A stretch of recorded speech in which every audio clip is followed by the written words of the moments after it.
Hey guys, Alex from 7th Hour Films back again with Delicious in Dungeon. Last time around we had Cleaners and Dried with Sweet Sake. Where basically the gang ran into Shuro and his team, as well as Kabru and his team.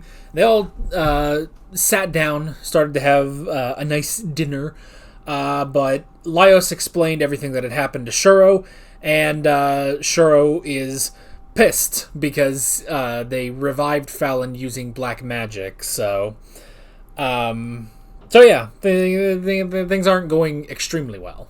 But yeah, I don't know if you can hear this sort of droning in the background, but I have a.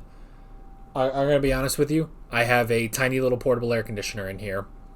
Not that big. It's it's about yay big, I would say.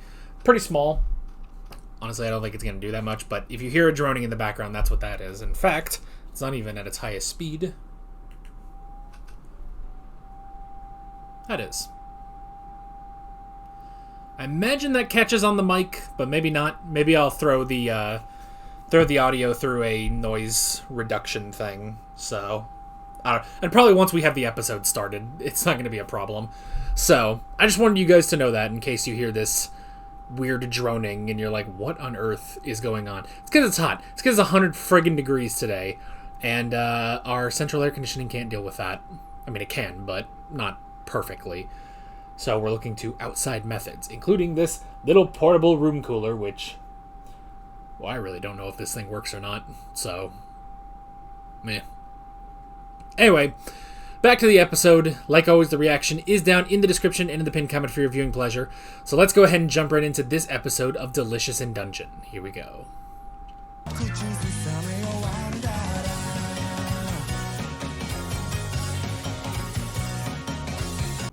Man, poor Marcel. I mean, I know, poor girl who invoked black magic, but she did it with the best of intentions. And to be fair, like, yes, okay, I mean, it's tricky, because on the one hand, yeah, it did, like, on the one hand, it did put people in harm's way, but only the people that were down there. Which, they would have been in harm's way anyway if they had fought the Red Dragon. I guess it's the question of, is Fallon more powerful? She's got magic, so yeah, she kind of is. So Marcel's just trying to do her best. Honestly, I'm going to be honest. Marcel is absolutely my favorite character now. Like, after this last string of 5 episodes, like, first off, she's a total mood, you know? It's just like, every time she gets frustrated or annoyed at something, I feel it within my core, you know? But also just her doing her best, because, like, here's a bookworm, you know? Here's a bookworm who ventured out of her comfort zone in order to learn more. And she met, you know, this great group of friends, and she's just trying to do her best. She's trying to save her best friend.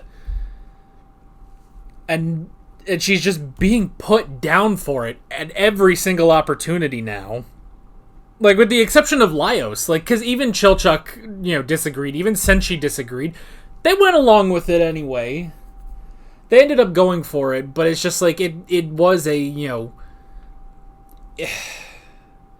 it was still a problem. Like, it's, like, she really only had the confidence of Laios in using the black magic, and it's just, this is a girl trying to do her best, you know? And the way that she adapts is interesting. Because the thing is, like, you know, with Senshi and Laios, they are kind of crazy, you know? They are kind of crazy, where, you know, Laios has this crazy thing about monsters, and just his entire personality is just like, this is not what normal people are like, you know? And Senshi, you know, while he, you know, he sees the inner workings of the dungeon and how the monster's ecosystem works and everything, but also his enthusiasm of eating monsters and everything, you know? Like, Marcel, honestly, in comparison, is kind of normal. She's a normal person. And it's like I said, she was a bookworm, you know?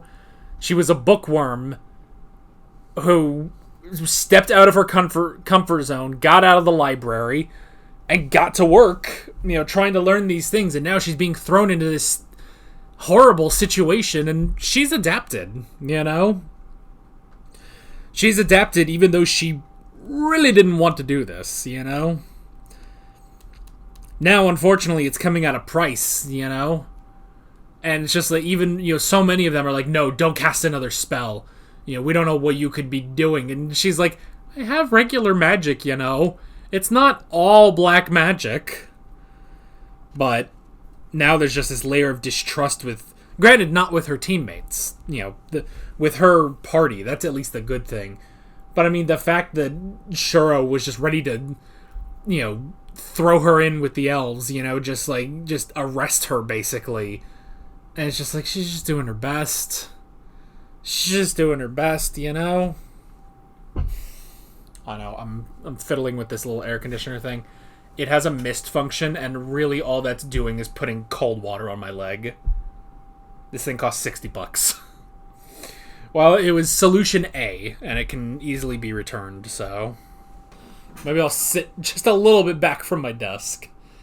And because the thing is, it's like, you know, because Lio, Senshi, and Chilchuck, they've all been in the desperation, trying to get Fallon back, you know? And even though Shuro is desperate, like, he hasn't been through this journey. He hasn't seen what they've done, you know? And so it's like, yeah, but at least he acknowledges, like, he might have agreed to it. He most likely would have agreed to it, if he had been there, you know? But it's just, it's just put them all in a dangerous situation when, quite honestly, it's like, they probably should have just left Fallon, you know? Left her bones there, and then, or just taken her bones, gone back to the surface, and you know, given her a proper burial. It sucks, but maybe they should have just done that, you know?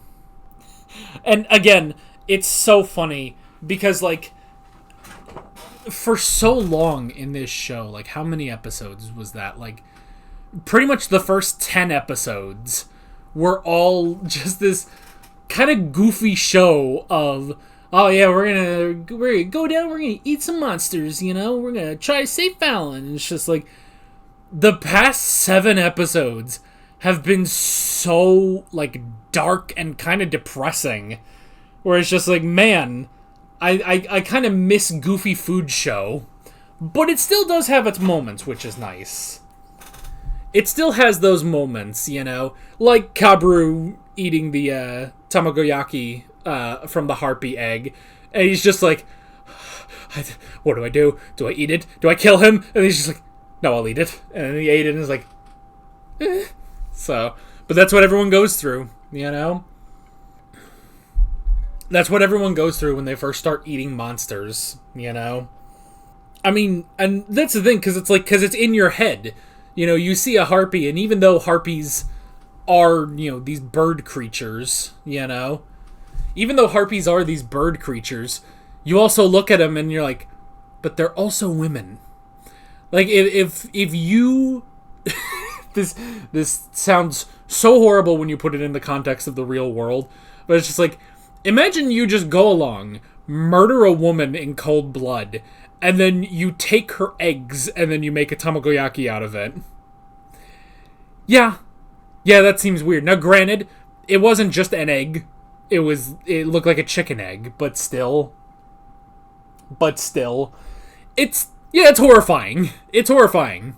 So, and also, just for the moments of comedy, I like, you know, when Fallon's like, it's almost like she's powering up, and she just slightly rips her shirt open, and it just cuts back to Shuro, who's just blushing, and Marcel's like, whoa, don't freaking get out your titties when the guys are around, you know? And it's like, no, it's okay, she's got feathers, so it's not just her exposed titties, it's fine. So there are still bits of comedy in this, which is good. it's not just Depression City on this show right now, but there's a lot of serious stuff going on. But even then, when it's like, this, the butting heads of Laios and Shuro, that just ends up in a goofy fist fight, and it's just like, this is what happens when you eat 3 meals a day. I eat 3 meals a day and get plenty of rest, and you don't. And it's just like, that is true, because he's not had enough rest, he's not had enough food, and yeah, of course he would lose that fight,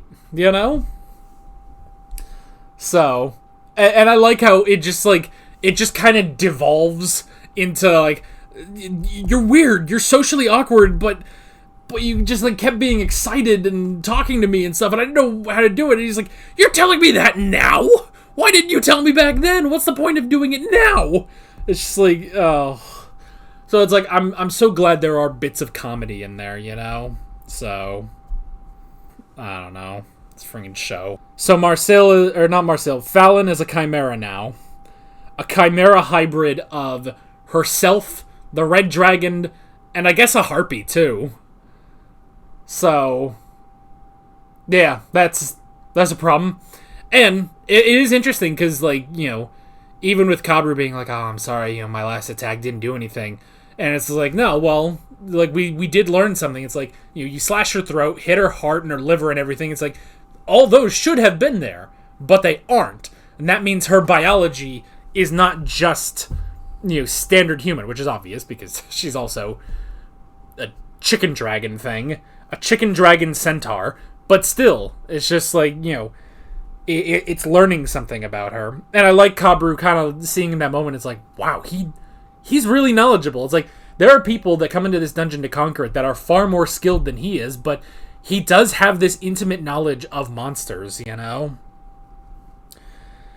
So yeah, and of course we had the question of, should we just, put Fallon out of her misery and call this whole thing a failure? Because that would be something, just to put her out of her misery, basically, and just end this whole thing.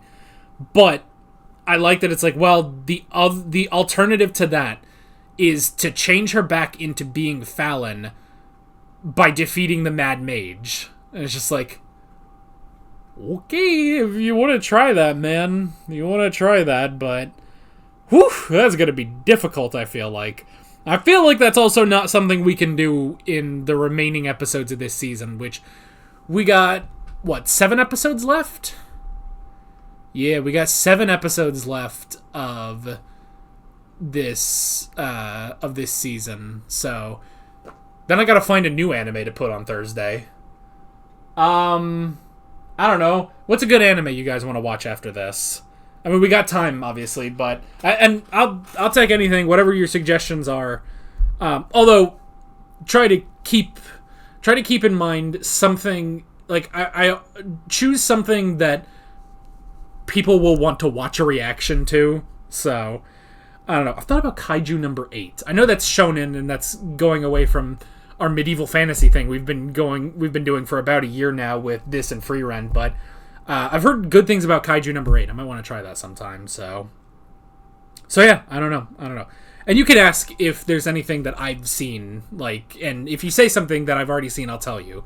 So, because I know someone, I remember in one of these episodes I referenced the Apothecary Diaries, and someone was like, "Oh yeah, I was gonna tell you to check that out," but I already watched it, and fucking, by the way, the Apothecary Diaries fucking peak. I love that shit.